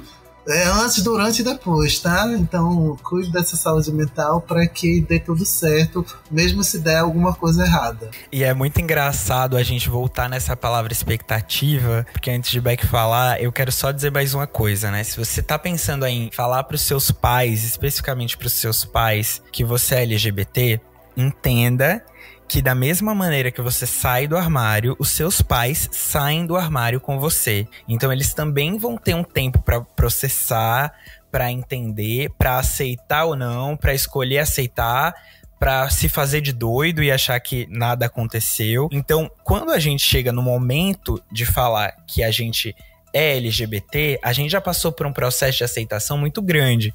Então a gente já teve o trabalho. No momento que a gente entrega isso, seja para os nossos pais, para os nossos avós, para os nossos tutores ali, para as pessoas mais próximas da gente, eles vão começar esse tempo a partir daquele momento. Então, assim, se eles tiverem uma reação ruim, é normal, porque a gente também teve uma reação ruim quando a gente começou a se perceber LGBT, né, em algum momento. Então é muito importante essa fala dizer que não crie expectativas. Por quê? Porque do jeito que você teve o seu processo, as pessoas vão ter o processo delas também. E cada processo é diferente. Então, mais essa dica aí pra vocês, que quando você sai do armário, as pessoas que estão à sua volta saem do armário junto com você. Então, você também precisa dar esse tempo pra essas pessoas. Assim, não tem muito mais o que eu dizer, né? Muito mais pra reforçar mesmo, sabe? É sempre lembrar que apoio, uma rede de apoio é muito importante. E justamente essa questão da expectativa é vocês entenderam que muitas vezes a rede de apoio de vocês não vai ser a família. Vai ser a família escolhida, que são seus amigos, suas amigas. Provavelmente vão ser a sua rede de apoio. Pode ser que os seus pais, que você tanto ame, e vocês tiveram uma relação próxima, de repente se afastem de você. ou eles se façam de doidos. Acontece muito, sabe? De tipo, já tive amigos e amigas que saíram, tipo, do armário pros pais, e os pais continuaram fingindo que eles eram héteros. E aí, se aparecia uma namorada, eles se fazem de doido, assim, tipo, não quero essa pessoa na minha casa, ou se quer, chama de amiga. A minha prima, que é bissexual, acho que ela só conseguiu chamar as namoradas dela de namoradas, ela já tinha mais de 25 anos. Isso porque, em teoria, os pais dela eram de boas. Mas mesmo eles, entre aspas, aceitando, porque o que eles diziam era, não tem jeito, né, tem que aceitar. Isso não é aceitação. Não. Isso é eles justamente, como falou o Kleber, passando pelo processo deles. Hoje em dia não, hoje em dia já apresentou a namorada dela como a minha nora, entendeu, e tudo mais, mas demorou anos e anos pra eles conseguirem cair a ficha que a filha não era hétero. E isso acontece em muitas famílias. Tem outras famílias que, tipo, você casa, você tá lá, casou com uma pessoa do mesmo gênero, e a sua mãe, seu pai, ou sua avó, talvez seus pais te defendam, ou seus avós estão enchendo o saco, ou seus tios enchem o saco, só teus pais te defendam, ou pode ser ao contrário, teus pais estão ao contrário de ti, ou o resto da família não tá. É sempre uma confusão, a gente não tem como prever como as pessoas vão reagir. Mas ela me ama demais. Sim, ela criou expectativas sobre você. Então, assim como você está criando expectativas de sair do armário para essa pessoa e achar que ela vai te aceitar de primeira, essa pessoa já criou um monte de expectativa desde que você era novinho. Você tem até amizades que a gente conhece há, tipo, 20 anos. E aí a pessoa vê você com seu namorado ou sua namorada, a pessoa ainda olha meio torta assim, sabe? Tipo, sabe? É meio assim. Então, rede de apoio muito importante. Né? Justamente, como o Cláudio também falou, né? Tipo, você tem que pesar também. Porque eu conheço pessoas, justamente, que é aquela coisa. Eu não posso sair do armário dentro de casa. Eu não posso demonstrar para as pessoas que eu sou uma pessoa da comunidade LGBT, porque eu corro risco de vida. A gente tem aí um número altíssimo de, por exemplo, mulheres ou garotas, adolescentes, crianças ou o que for, que são estupradas por familiares, homens, porque dizem que é o chamado estupro corretivo. Sim. Você vai aprender a ser mulher, a gostar de macho. Então, é sempre pesar se a sua vida tá na balança. Se a sua vida não está na balança, o que está na balança é, sei lá, uma decepção, aí é mais leve, acredite. Muito mais leve você sair decepcionado com uma pessoa, que pode ser que no futuro ela mude de ideia, porque já aconteceu. Eu sempre lembro da história de um amigo meu que a mãe dele, na época, brigou, e xingou, e quis expulsar de casa, e fez o maior auê. Não deu, assim, 5 anos, ela se tornou a maior defensora da comunidade, entendeu? Quebrando pau, botando os amigos do meu amigo debaixo da asa, sabe? Tipo, você vai ser expulso de casa, não tem problema, você vem pra minha casa. Sim. Que você tem lugar, entendeu? Então, as pessoas surpreendem, negativamente ou positivamente. Então, assim, o ponto-chave disso tudo é terapia. Terapia é muito importante. Eu não tenho como pagar a terapia. Existem locais que dá pra você ter terapia gratuita. Se você vai ter tempo, disposição pra ir, são outros 500. Mas se você conseguir, vá, não largue e não se esqueça. Até aquele peido fedorento que você deu no escuro, conte para o seu ou a sua terapeuta, sabe? E troque se você vê se a pessoa... né? Porque tem uns que se formam, eu acho que é na faculdade do Bolsonaro, porque... vai tentar fazer terapia de reversão, né? Sim.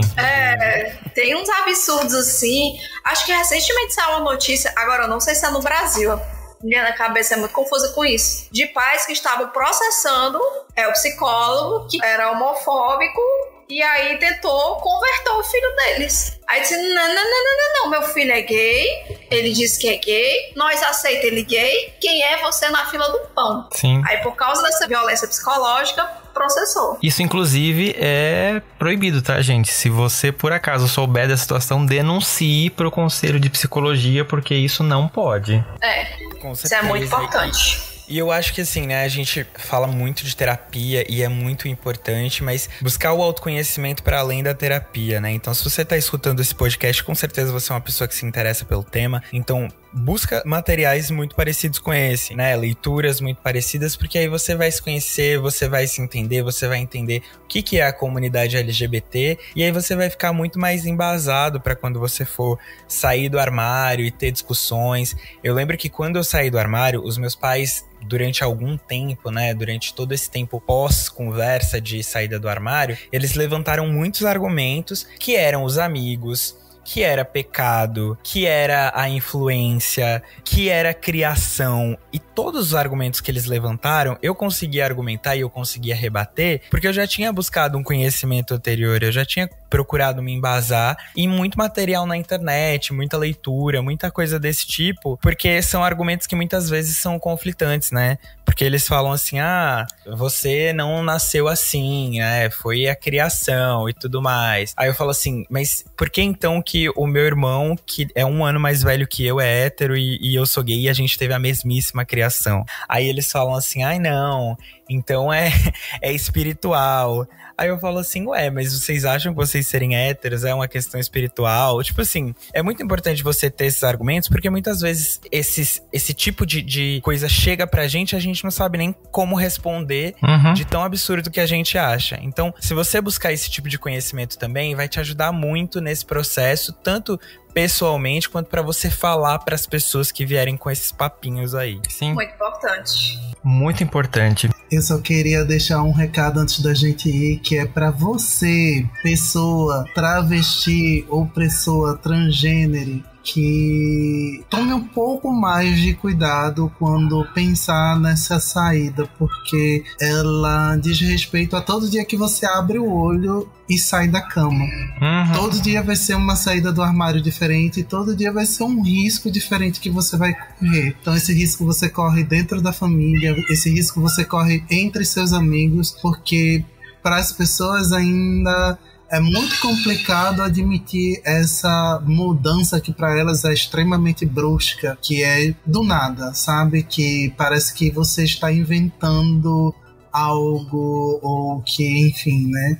Você realmente tem algum problema na sua mente. Então, tome um pouco mais de cuidado, redobre, triplique esse cuidado e vá esperando o tempo em que você não dependa mais de tantas pessoas, né, que são complicadas, né, que podem acabar complicando a sua vivência como você mesmo. E se você quer entender um pouquinho melhor, se sentir um pouquinho mais abraçado, assista também o documentário de Lina Pereira, que é o Bicha Travesti, que é sobre como Lina se entendeu enquanto travesti, tudo que ela passou, né, com a família, com os amigos. Então é um processo que talvez seja diferente, né, dependendo da sua identidade de gênero, mas que também dá aquela acolhida pra gente e faz a gente perceber coisas que talvez a gente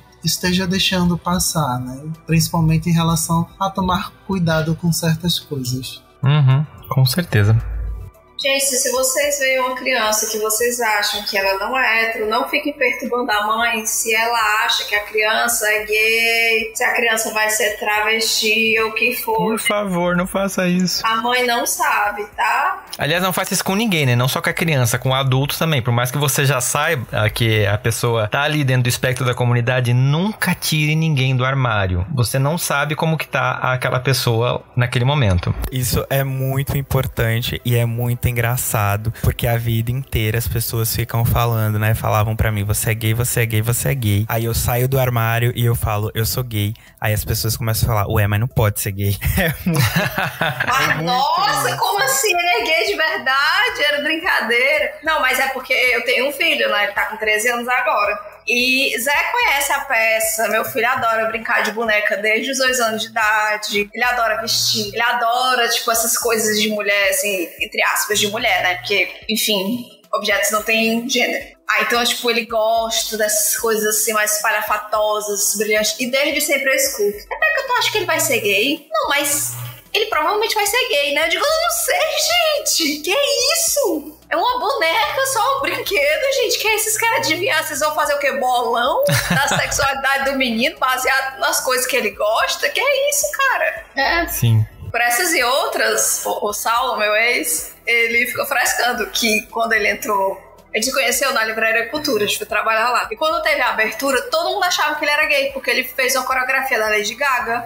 Ele sempre gostou de música pop, sabe? E ele nunca teve... Tipo, ele é hétero, mas ele nunca teve problema, assim, com a sexualidade dele, ou o que foi. E simplesmente partiram...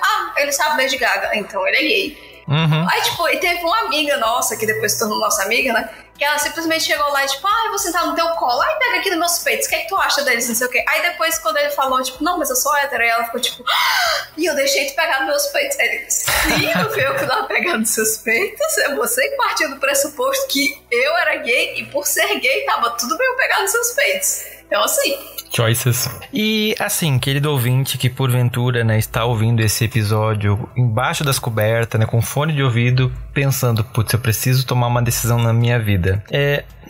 Não necessariamente, e eu vou te explicar o porquê, se caso não ficou claro no decorrer desse episódio, né? Esse episódio é um episódio que a gente tá falando das nossas experiências e como você deve ter percebido, existem histórias boas, né? De um pai e mãe que xingaram, mas no dia seguinte estava tudo ok, já rolou uma conversa. E existe a história de uma mãe que disse, vai embora, não te quero aqui. Então, uma das coisas que é extremamente importante e que só você pode saber responder é como que é o seu ambiente. De novo, a gente fala isso aqui de vez em quando, e a história do Fernando pode não funcionar pra você, a história do Kleber pode não funcionar pra você, a história da Beck pode não ser a sua, e tá tudo bem, não quer dizer que você seja mais ou menos problemático nesse sentido da sua família. Então olhe ao seu redor e veja como vai ser pra você. A rede de apoio que a gente falou aqui, ela vai servir como aquele tapetinho que fica do lado da sua cama, que você coloca o pé descalço quando tá o piso gelado. Ele vai te dar uma amortecida, ele vai te ajudar nesse momento, vai te dar um conforto. Então, essa é uma coisa que é essencial. Antes de você fazer qualquer coisa, procure essa rede de apoio.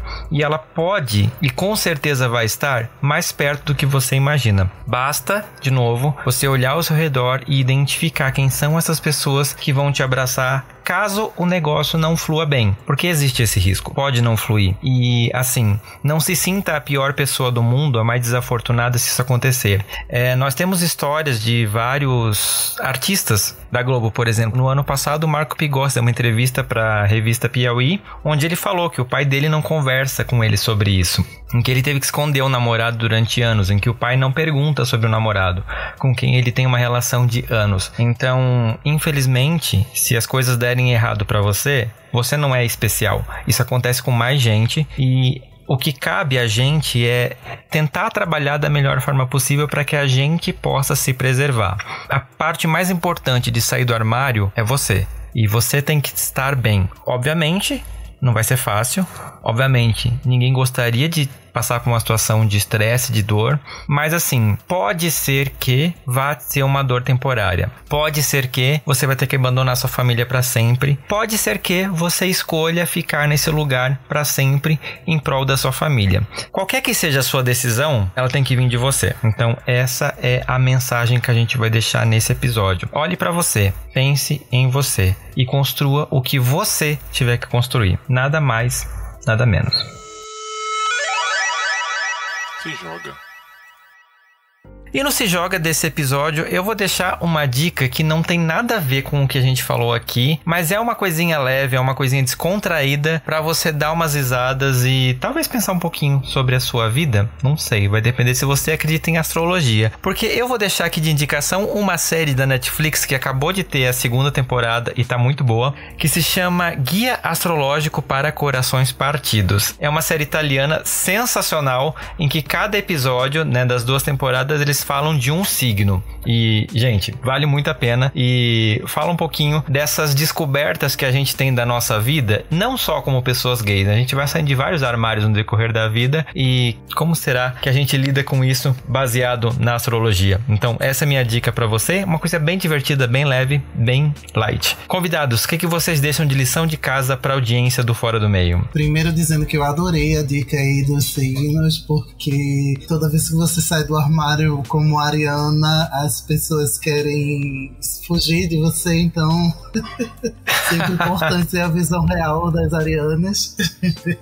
Letícia, a gente te ama também. Sim, beijo, Lê. Eu já deixei a dica indiretamente aqui, que é o documentário Bicha Travesti, mas se você também quer ver alguma coisa massa nessa linha também, assista o documentário Bichas, que tem no YouTube, né, que é bem interessante. Tô já procurando, porque teve um conhecido que fez um documentário sobre bissexuais e ele tá ainda pra editar e postar no YouTube, mas assim que sair também eu falo desse documentário. Tá faltando das lésbicas, né, minha gente? Bora, mulheres lésbicas, façam um documentário sobre vivências lésbicas também, que eu quero ver também. Eu gosto de ver tudo LGBT queria mais, porque é sobre isso. Vamos, galera, mulheres. Exatamente. Outra coisa pra vocês se divertirem é assistir as meninas, as drags do canal Drag Box. Vão ver o EAD delas, que é maravilhoso. Vês que a gente é tão inteligente ou tão burro como qualquer outra pessoa, né? É mentira que LGBT é um povo muito inteligente. Vamos assistir e rir. Esse Drag Box é tudo. Bom, a minha indicação, gente, é do filme da Pixar que saiu agora, que eu assisti hoje, que é o Red, Crescer é uma Fera. Por quê? Porque tem um panda vermelho gigante, e é sobre isso. É o meu animal favorito, é o meu animal spirit, todo mundo sabe. Todo mundo que vê uma coisa de um panda vermelho ou de um panda, que são criaturas extremamente desastradas, né, que vivem aprontando e fazem umas coisas assim, pessoal, meu Deus, a gente tem que salvar essa criatura dela mesma. As pessoas mandam pra mim, olha, Rebeca, aí eu disse, sim, sou eu sei. Então eu amei o filme, sem falar que é sobre crescer, né? Sobre a adolescência, entrar na puberdade, tem aquelas coisas de boy bands. A história se passa também no início dos anos 2000, então é muito nostálgico. Então assim, tem tudo que a gente ama e você vai dar boas risadas. É isso. Amor. Gente, eu vou deixar uma indicação aqui que é bem relacionada ao tema que a gente falou, que é o livro A Experiência Homossexual, da Marina Castanedas. Ela fala sobre tudo isso que a gente tratou aqui, né, sobre sair do armário e sobre como identificar, né, como entender a sua sexualidade enquanto LGBT como parte da sua identidade. E aí ela traz esse panorama da América Latina, tem bastante coisa que muitos, se eu não dizer todos, os LGBTs vão se identificar. A Experiência Homossexual, Marina Castanedas. Arrasaram demais. E, gente, quem quiser conhecer mais vocês, como que o pessoal acha vocês nas redes sociais? Gente, vai lá no @Bisão Podcast, vai no nosso podcast também, Bisão Voador, tá lá. O nosso site é bisãopodcast.com. Vocês vão achar eu e Beck lá, postando coisas aleatórias, falando no podcast coisas muito legais sobre bissexualidade, ou coisas aleatórias também, porque a gente também fala de muita coisa aleatória. Um dia desse a gente falou de Loki, outro dia a gente falou de, sei lá, leu as coisas do Reddit, enfim, né? A gente é assim, queridos, amados e muito coração. Eu não vou deixar meu @ pessoal, porque é muito complicado. E aí eu não vou saber, porque eu já tô cansada. É sobre isso. Sim, quem quiser é só ir lá no perfil do Fora do Meio que vai estar linkado lá. Pronto, ó, já tem aí, ó, o meio caminho andado. Vocês podem me encontrar todas as minhas redes sociais são Beck_Ardigans. E aí no meu Twitter eu só falo abobrinha, fico repostando besteira. E no meu Instagram eu fico dando dica pra autores, leitores, enfim, falo sobre literatura. Nos meus stories eu falo um monte de merda, mas na timeline eu tô organizando bonitinho pra ter só dicas bonitinhas pra você que gosta de livros, né, gosta de histórias no geral, como eu, que sou aquela pessoa meio psicopática, assim, dessa história. É minha área de atuação, né? E aí vocês podem escutar os episódios do Bisão, porque além de falar sobre sexualidade, cultura pop, a gente fala sobre todo tipo de vivência LGBT, gente, vocês vão encontrar de tudo lá. E a gente é isso, a gente é um bando de bicha fofoqueira que fica lá fofocando no podcast. Vocês já tiveram a noçãozinha da gente, né? Maravilhosas, contando as coisas super assim. Ah, não, pois é, só ia ser espancado e tal. Aí fui embora de casa. Besteira. No dia a dia comum. Isso. Gente, vocês podem me encontrar no YouTube como Fala Kleber, em todas as redes sociais como Fala Kleber também. Só pesquisar lá que vocês vão me encontrar. Twitter, TikTok, Instagram, mas principalmente no YouTube falando mais sobre esse tema de sexualidade e vivências LGBTs. Sim, só reforçando o Kleber, não é a Carol, mas é com K. É verdade, é ali da família, né? Kleber com K. Exatamente. Então, ouvinte, se você ainda não segue o Fora do Meio, pega o seu celular e vai lá no instagram.com/Fora do Meio Podcast. Segue a gente no Twitter também, no Fora do Meio Pod. E se você quiser contar a sua história, como foi a sua saída do armário, manda pra gente no Fora do Meio Podcast@gmail.com. Gente, eu quero agradecer demais a presença de vocês pra estar aqui comigo, dividindo um pouquinho da história de vocês, né? Comigo e com a audiência do Fora do Meio. Eu tenho certeza que muita gente pausou o episódio várias vezes pra refletir sobre o que a gente conversou aqui e voltou, eu espero, né? Mas a gente tá aqui, eu quero agradecer demais a presença de vocês foram sensacionais e é isso. Eu que agradeço, o meu primeiro podcast da vida e eu tô muito feliz de falar desse tema, que eu adoro falar com LGBTs. Vamos, galera, LGBTs. Que é isso, um filme? É sobre isso, o povo animado. É o povo animado, né? Amo! Obrigada pelo convite, eu fico feliz de participar, porque enfim, sempre fico feliz de participar. É muito bom, né, gente, conversar e conversar com galera que a gente se identifica é melhor ainda. Sou a favor da bolha, sim. Não vou ficar discutindo com gente que pensa diferente de mim.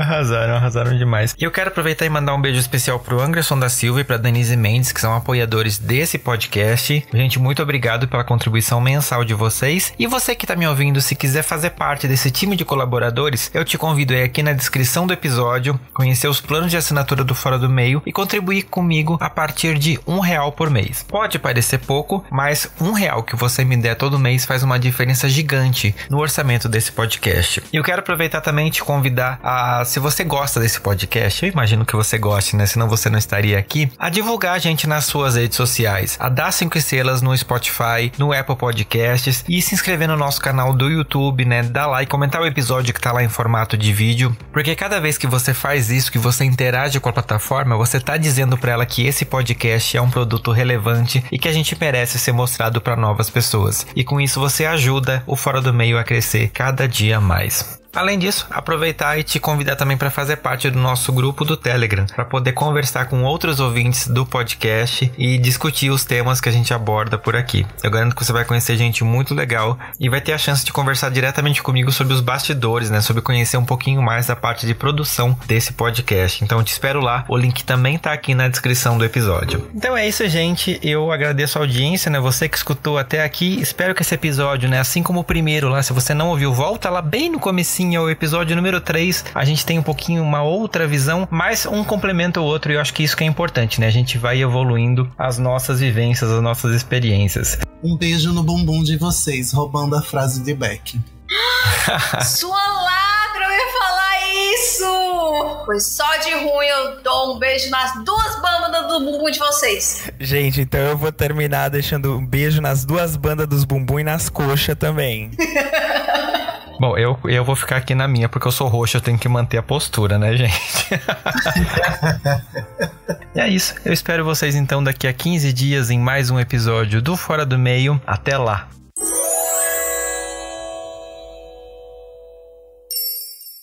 Este podcast faz parte da Podcast. Conheça os demais programas da rede acessando podcast.com.br.